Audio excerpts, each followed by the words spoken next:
There's a place in Gainesville, Florida, where the spirit of archery's past still lives and breathes. This is the home of Bear Archery, the dream of legendary bowhunter Fred Bear. He believed archery should be for everyone, no matter your age, skill, or means, crafting bows that are affordable yet uncompromising in quality. Fred Bear didn't just make bows, he helped shape the very soul of modern bow hunting, inspiring generations to pick up a bow, step into the wild, and carry forward the tradition of conservation. That same spirit is alive today in the heart of most bow hunters across the country. And for me, it comes full circle in the Whitetail woods of Missouri, hunting with my bow hunting mentor, David Westmoreland.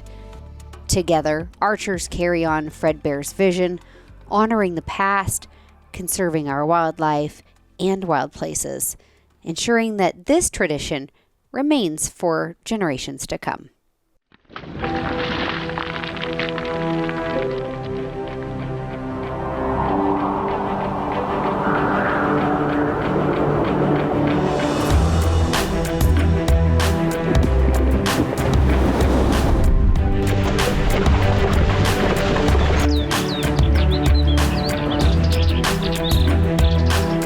This thing is unreal.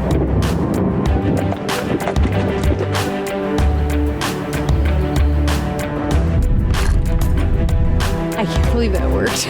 That was so awesome.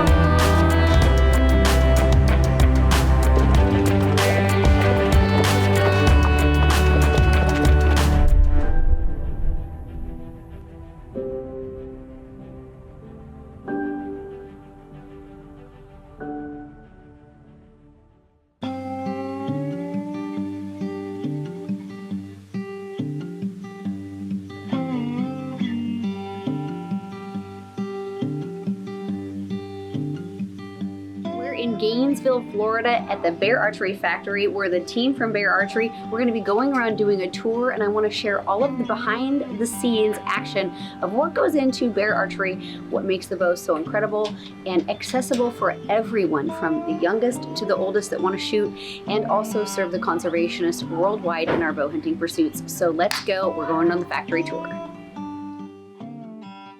Fred Bear was more than a bow hunter. He was a visionary whose influence shaped the very world of hunting as we know it. From the quiet pines of Michigan to the farthest reaches of the globe, Fred traveled in pursuit of adventure, immersing himself in cultures from every corner of the world. Inside the Bear Archery Factory, murals along the walls echo his life's journey, a testament to the stories he heard, the traditions he learned, and the ways he embraced each community's unique approach to honoring wildlife, practicing conservation, and finding deep meaning in the hunt.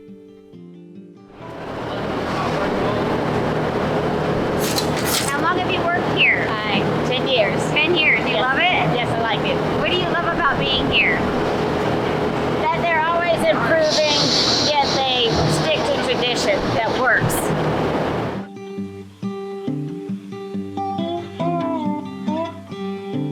It's a good place to work.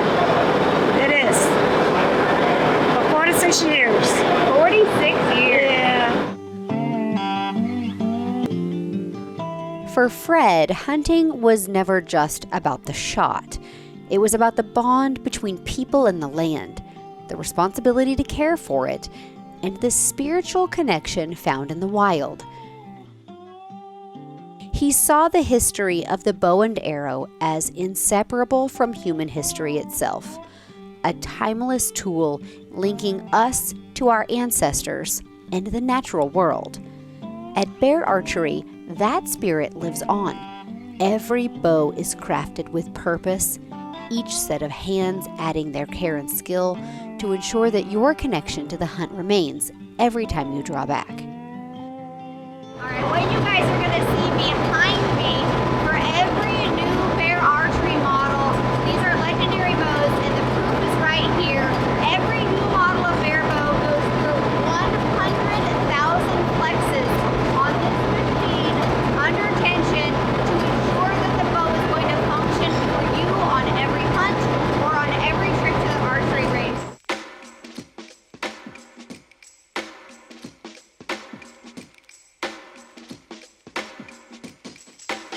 One thing that's evident throughout the Bear Archery factory is the staff and Fred Bear's appreciation for all of the things that are wild, wildlife, wild places. You see it on the walls, you hear it in the stories, and the folks that work here, they love hunting, they believe in conservation, and they're proud to make a bow that's taking you on your next adventure. Pursue the Wild is brought to you by Ruger and Marlin Firearms. This segment is brought to you by Night Force Optics, rugged, reliable, repeatable. Safari Club International, first for hunters. And Tinks, America's #1 buck lure. Behind me is vintage art, and a lot of you don't know that Fred Eichler used to work here when he's 19. And I'm pretty sure that this artist illustration is representative of Fred and his archery journey as a young father with his sons. And that's probably, in my opinion, the inspiration of this artwork behind me is that this is Fred Eichler in his 20s. I don't see it, Kristy. I don't see it. I'm pretty sure that's what he looked like in 1970.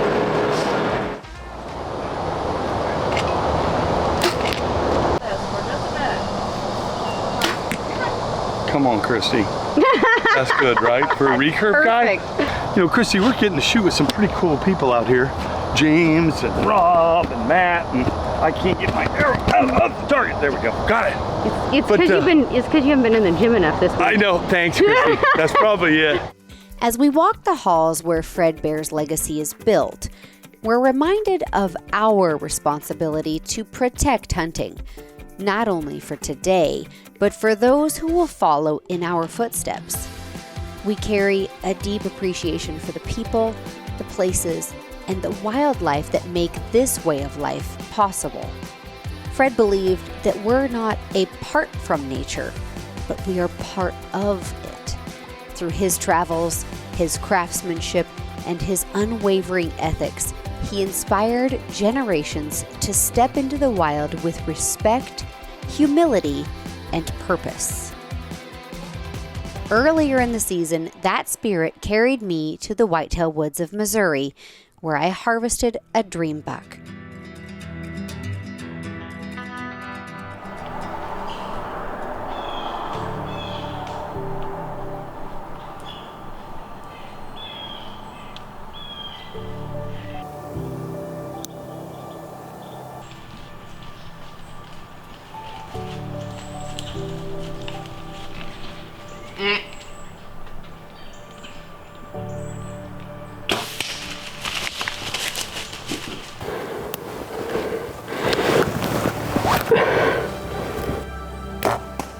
I've been bow hunting whitetail for I don't even know how many years now, and I've never had a morning like today.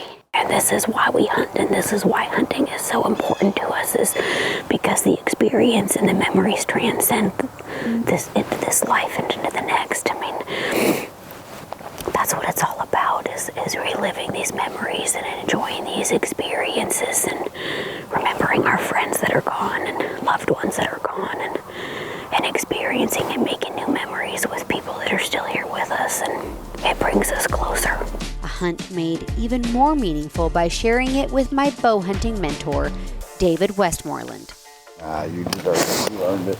Like, you put so much work into hunting these deer every year for us. For me to come here from Wyoming, and I mean, I didn't work for this deer, you did. What a cool deer.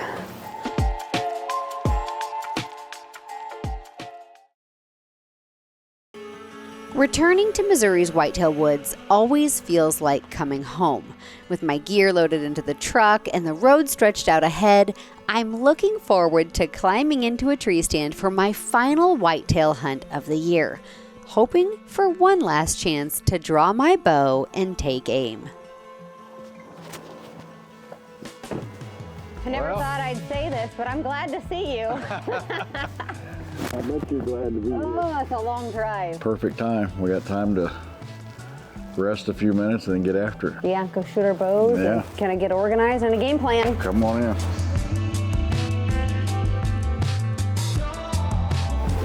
All right.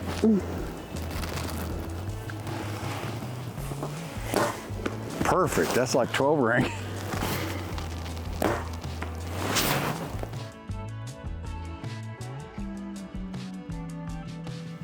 Kristy, this is that draw that I was telling you about that runs. This one here? Yeah, it runs east and west, and this is where all the food is down in that area down there. There's like, I don't know, 3 acres of turnips and probably 3 acres of standing beans, and them deer, they feed down there at night, then they work their way up this draw to all the timber and bedding area up in here, but that stand's right there. And any kind of south wind, it's perfect. You can park up here and walk straight into your stand. A good place to start at least is here, and we'll see what happens in the morning. Yeah, just shoot one and be done. If it were so easy. Using my early afternoon arrival to do a bit of scouting, as every hunter knows that being in the right stand at the right time is what it takes, especially on post-rut hunts. Where are these deer moving through in here? Well, they come, all them big food plots are down here in the bottom, and then in the mornings they come up through this draw and work their way up into that big bedding area. So this is kind of in the middle. It's a natural funnel for them, so. Yeah, they stay in cover and out of sight. Yeah, should be good.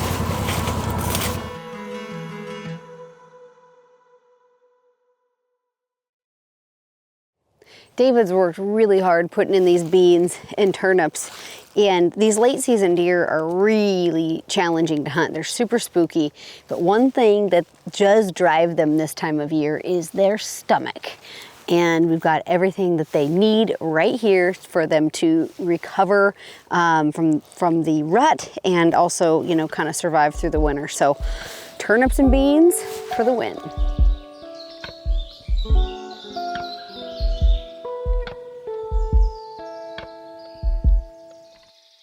A lot of does moving through there. A ton. That's what you want. That's a good deer. That's a really nice deer. Hopefully they keep moving because it's pretty warm. That last year we were out here freezing to death in box blinds with snow and the heaters, and I shot my deer last year and it was blowing sideways, and this year it's 55 degrees during the day. It's like a different world. And that's the thing, you plan these hunts and you can never guess, you know, what the weather's gonna be one year to the next, and there's a lot of deer moving through that spot. Yes, there is. Should be a good morning.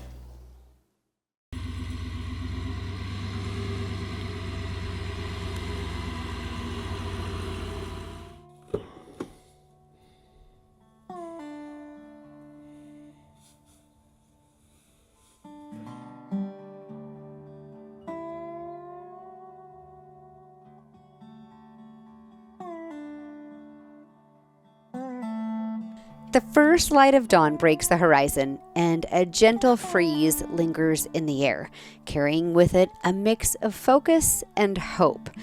With each step as I climb into my tree stand, I'm stepping back to the roots of Fred Bear's mission, to become completely immersed in the high challenge and increased opportunity to become, for a time, part of nature.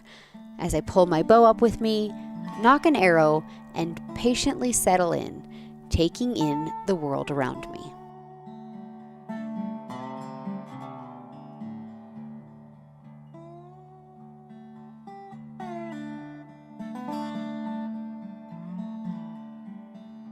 We've been sitting in the stand now for a couple hours, and there are a few deer moving, but man, overall it's really quiet. It's gonna be pretty warm today, so I think that might have the deer leaning towards, you know, bedding down earlier.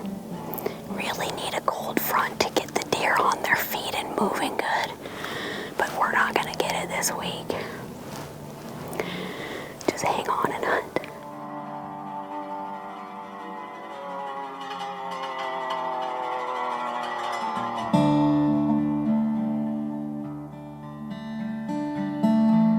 We just had a doe walk right over this ridge top and literally right underneath us at like 10 yards. She snuck up on us so fast. It's such a quiet morning. There's like no wind.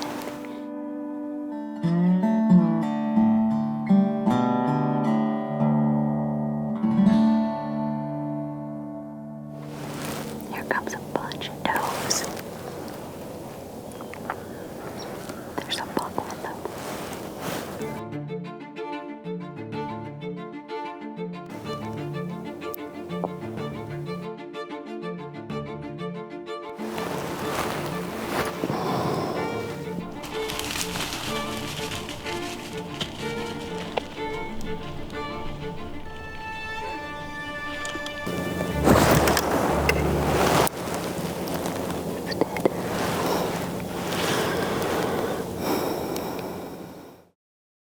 Pursue the Wild is brought to you by Ruger and Marlin Firearms. This segment is brought to you by Dead Downwind, real science, real results. Hornady, accurate, deadly, dependable. And OnX Hunt, know where you stand.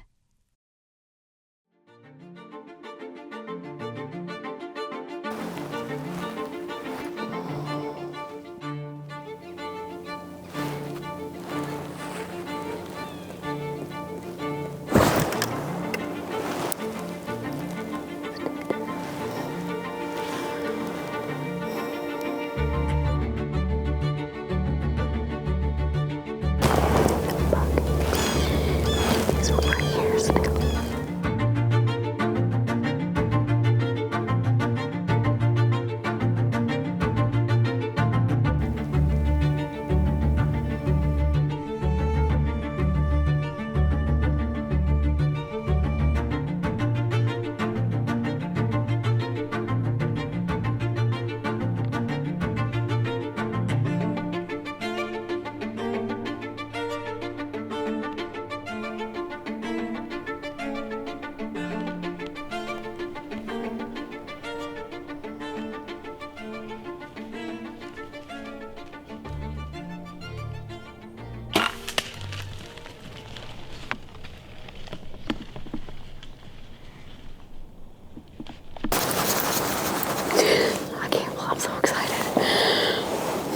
We played back this shot on the camera and it looked really good.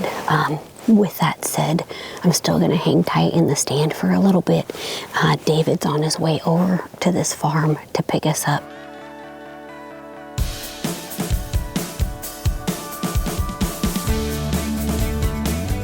We got one, David. I'm happy.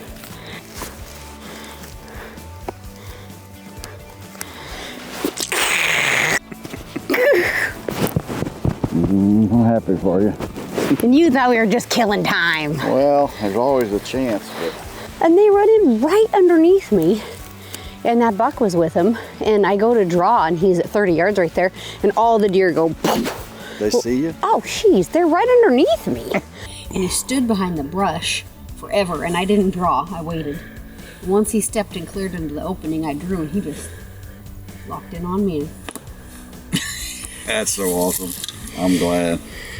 I can't believe it. This late season, it's lucky to get any deer, let alone a nice one like that. That's good. Well, and last year, I blew it first day, and then 6 days later, I had another shot. But look what you learned. Yeah, I learned a lot. School of hard knocks. You draw when you can kill them. You draw. But this draw in here, you don't have a lot of opportunities. No. You got a couple little openings, and that's it. So that's I couldn't believe he was chasing all those does. The hard lesson that I learned about when to draw my bow during last year's hunt prepared me for this season. And that's what bow hunting is really about, sharing knowledge and passing down a timeless tradition. I'm grateful to count on David, not only just as a friend, but as a bow hunting mentor.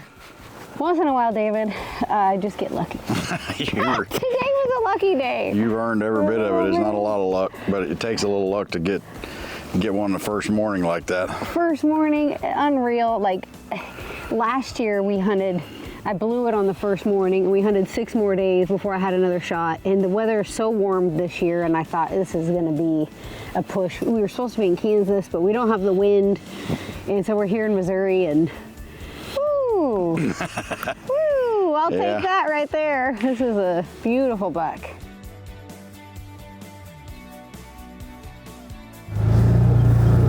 So stoked. So stoked. Very good. It's very good. With every arrow we release, the legacy of Fred Bear lives on, carried not only in our aim, but in the hands that craft each bow, allowing us to live out our hunting dreams with stewardship and respect for wildlife and wild places. Together, archers carry on Fred's vision, honoring the past, conserving our wildlife, ensuring that this tradition remains for generations to come. Thank you for watching this episode of Pursue the Wild. Jump behind the scenes with us for our podcast, Wild and Uncut, or tune into our digital lifestyle show, Our Wild Life. You can stream everything on my website, pursuethewild.com, and be sure to follow me on social media at Kristy Titus.